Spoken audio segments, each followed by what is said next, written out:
Our first guest tonight is Brian Polian, the new Irish special teams coordinator. As you know, Brian spent the last 4 seasons as the head coach at Nevada. He also coordinated special teams at Stanford and Texas A&M. Previously spent 5 years on the Notre Dame sidelines. In addition to coordinating Irish special teams, Polian coached both defensive backs and linebackers. And while I know you were disappointed at the way things turned out in Nevada, you took them to 2 bowl games, made some progress there. If you had to have to give up that job, you're delighted that this was your landing spot. Oh, there's no doubt, and that was a little bit of a gut punch because I didn't see it coming. But ultimately, with the opportunity to come to what I consider a home, 5 years here, a previous tenure, the longest we had ever stayed in one place professionally. My wife and I, the longest we'd ever lived in one town as a married couple. So to come back here to friends, to come back here to a very special place in my heart. We started our family here. To come back to such a high-profile, special university, and a chance to get to work with Coach Kelly, I couldn't be happier. And usually there's a transition to a new job. You guys didn't have a transition. And as a matter of fact, you've already closed on a new house. Yeah, well, my wife knew exactly where we were going, so it took her a half a day. Did she even know the house? No, we Just looked knew the at neighborhood. Yeah, we looked at about 6 different places, but she knew exactly what she wanted. We're out in Granger, which we're excited about. We've picked my son's school. My daughter will be in a preschool. But again, we have some very, very dear friends that actually would leave South Bend and fly to Stanford. They would come see us at A&M, and my one dear friend, Steve, jokes all the time, people don't know where he graduated college from because he used to wear my Notre Dame gear, then he wore my Stanford gear, then my Aggie gear, then my Wolfpack gear. Finally, people at the gym were like, come on, man, where did you go to school? So those kind of relationships we're coming back to, it makes it, like you said, there's no transition at all. Talk a little bit about the recruiting class that was just completed, and you got in on the tail end of that. Now, no one has sugarcoated it. It was a tough season for Notre Dame, a lot of turmoil, and yet this is a class that is ranked by everybody between 10 and 20 and as high as 11th. I think it's a remarkable performance. What is your impression of what went on before you got here and how this new staff bonded together and how basically what they're calling the core 15 really stuck together, and then you added 6 quality guys at the end? Well, the job that Coach Elston did and Dave Peloquin and Aaron Carney did in the recruiting office is nothing short of amazing. To go through the difficult season, and that's football, that happens. I mean, we saw it happen in Michigan State, who's been a perennial power in the last 10 years. We saw it happen at Oregon. Nobody's happy about it. It's not earth-shattering that you go through a year like that, but to go through the transition as a staff, I mean, there was 5 new assistant coaches out of 9. The job, and people forget now, there's a long dead period where there's about 5 weeks where you can't be out in front of them and you're really trying to hold on via electronic communication and telephone calls. And the job that the staff did here, keeping that core 15, and those kids deserve a lot of credit, was nothing less than amazing, and the job that Coach Kelly did. And then to get the staff up and rolling with the new hires and just the collective work ethic and putting aside of the egos where nobody was concerned about who was getting credit for what. I mean, it was literally who's going to see this guy. You know, we got on to Myron in Hawaii, and everybody in the room just kind of looked at me.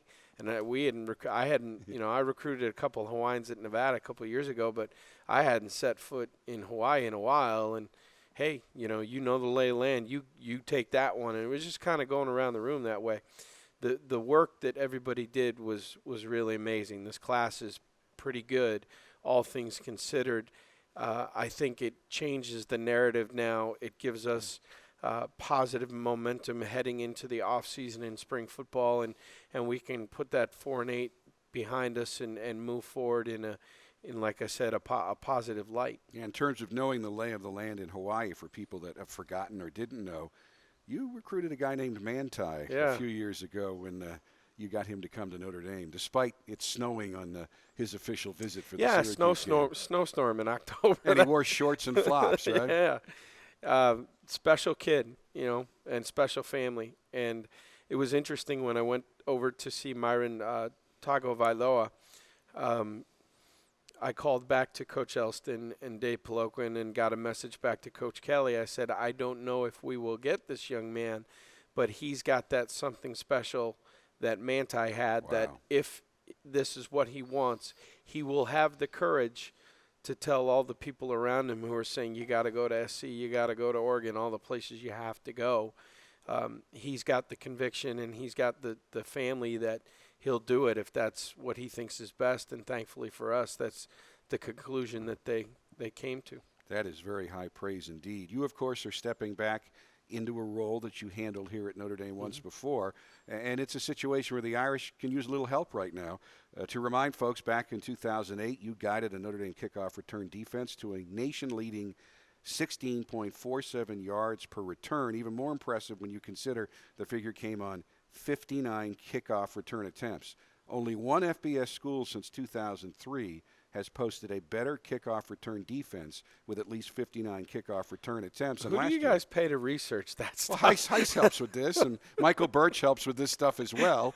But it's perspective. Yes, it's perspective. Because they gave up 2 kickoff returns for touchdowns this year, and it wasn't – the coverage was not where they wanted it to be, despite working very, very hard. And a lot of things go into that. Sometimes it's just bad breaks. But I think if people didn't, because there were a lot of good, you guys returned a lot of kicks for touchdowns when you were guiding it. You had a lot of great guys returning the football as well. But maybe people will appreciate it even more. It was pretty darn good when you were here.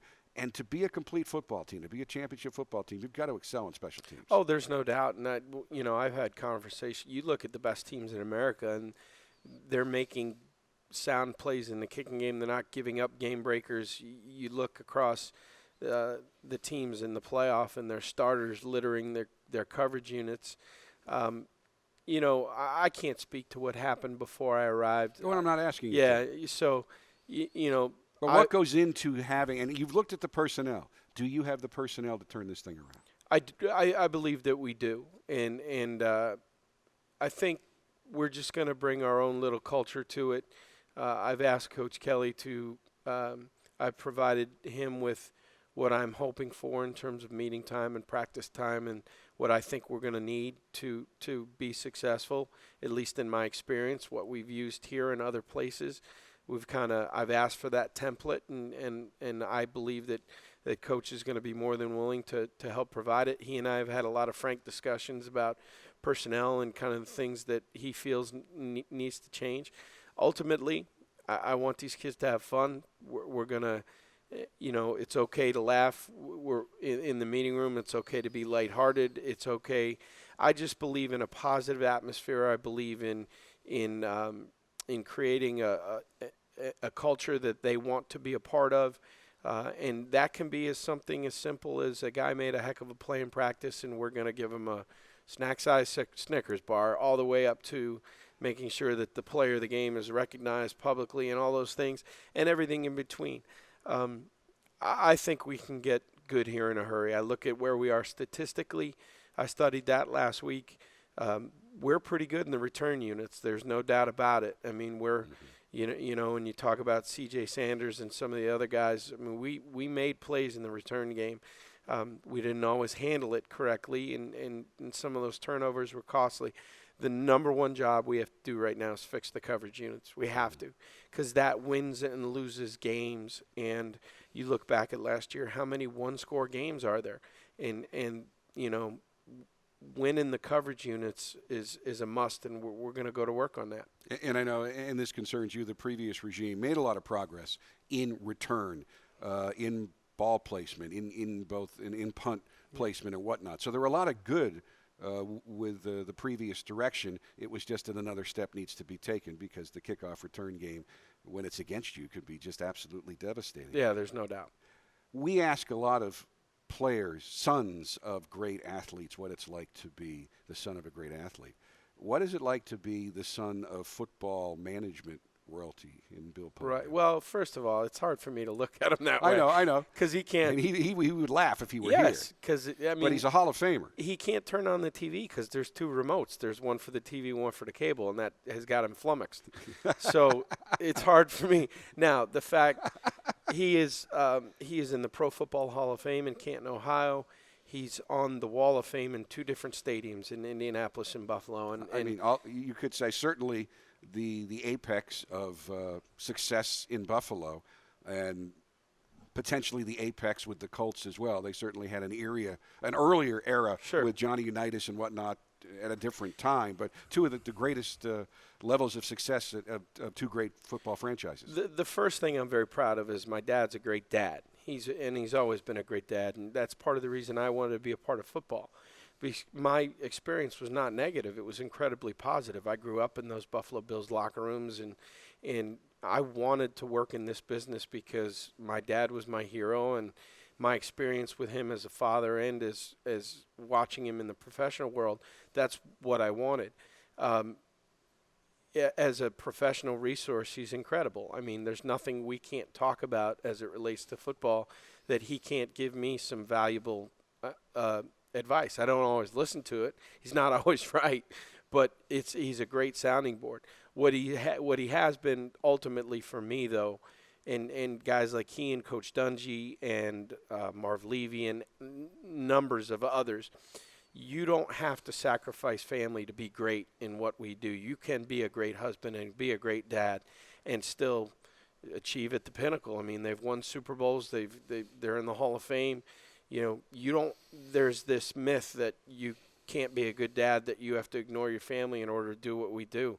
No, what you have to give up is being a good golfer or having any other habits, any other hobbies. You know, But that goes for a lot of professions. yes. I mean, if you want to be great at anything, you got to make sacrifices. But my dad, he's one of the best that ever did what he's done, but he didn't sacrifice family. He was a great husband. He was a great dad, and that's what I try to emulate and try to model. When you were here the first time, he was a frequent visitor to the press box on game day, and I got to meet him a couple times, and very cordial guy. I never got to have a long conversation, but people that know him say he's just a great guy. So was it hard for him to step into the role of national commentator, where you at times have to be critical of people that you have worked with in the past? Yeah, there's no doubt that was a transition. We all joke about it too, because his disdain for the media for so long was, and now he's in it. Yeah, now he's one of them, hypocrite. So we like to tease him about that. But yeah, I think he does a very tactful job of walking that line. But like, one of the reasons the people at ESPN and Sirius like him so much, he doesn't care about being on camera. What do you need from me? And I'll do the best job I can. And he's not out seeking attention. He's not trying to say wild things, and he just wants to stay involved in football and help educate where he can. And I think that's one of the reasons the people who watch him and the people that work with him value him so much, because he's not in it for himself. He's in it to kind of just educate people and kind of give them another perspective. I don't want him to share too much, because some of it we'd like to keep within the family. What I do is a lot easier than what you do, but when people say, what is it like to announce a game, the only way to learn how to announce games is to announce games. Yeah. The only way to learn how to coach is to coach. The only way to learn how to be a head coach is to be a head coach. Now that you've done that for 4 years, how have you changed, do you think, as an assistant coach, having been a head coach? I'm excited now to get back to this role after having gone through the experience that I have, because I have no doubt that there's been a ton of growth. I'll be a better special teams coordinator because I'll do a better job of seeing the big picture from the head coach's eyes. There's no doubt I'll be a more valuable asset to this family in recruiting because of having to make the difficult decisions that we had to make. And just in terms of, I used to get really upset when a guy didn't do something right or he made a mistake off the field, and my initial reaction would be to get upset. And when you sit in the head coach's seat and you care about these young men as people first and as students and then as athletes, often, I would say, all right, listen, XYZ happened. Tell me why. What's going on in your life that has caused you to not go to class or have a bad screw up? And 80% of the time, there was something going on, and we're better able to serve the student athletes by asking those questions. And I'm better for that now. So, you know, when somebody doesn't do something right, or it's not looking quite right, or a guy doesn't look like himself, instead of going off on it, I'm more likely to ask the question, hey, how can I help you? Because obviously something's going on. And I think that'll make anybody a better coach. And Coach Kelly mentioned to me, from the big picture perspective, you've obviously coached a lot of different positions as well. And as the head coach, you're involved in everything. And he thinks now he's going to be able to use you if a particular position group or a situation comes up where you could go in and step in and help out in that area as well. There's no doubt. And I hope that will be the case. And Coach has mentioned to me possibly being involved on offense. And my first job is to make sure that we're playing as good as we can in the kicking game. But I think I can offer a big picture perspective to Coach, and I know that he has empowered me to say, listen, don't be afraid to come in and say something, because you may think I won't like hearing it. But I can look at every facet of the program, and if it doesn't seem quite right, be able to sit down with him, close the door, and say, hey, listen, either, you know, this on the field, this off the field, this as it relates to recruiting, whatever it might be. Be able to at least offer perspective of somebody that has had to look at it from 35,000 feet, as opposed to, you know, being buried there in a position group or in one side of the ball or the other. Well, I know Coach Kelly gave all you guys a few days off this week, although I don't know if there's such a thing when you're starting a new job. But thanks for making some time to visit with us. I appreciate it. It's my pleasure to be here. Great to have you back. That is Brian Polian, new Irish teams special teams coordinator. And coming up next, another reason folks are excited, the new defensive coordinator, Mike Elko, will join us here on the Jack Swarbrick Show.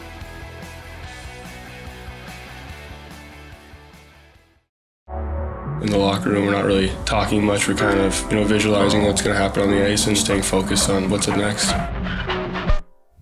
Open up the door, kind of blinded by the light right away that comes in through the tunnel. It's like kind of just being thrust into the world. It feels like everything's kind of over on top of you.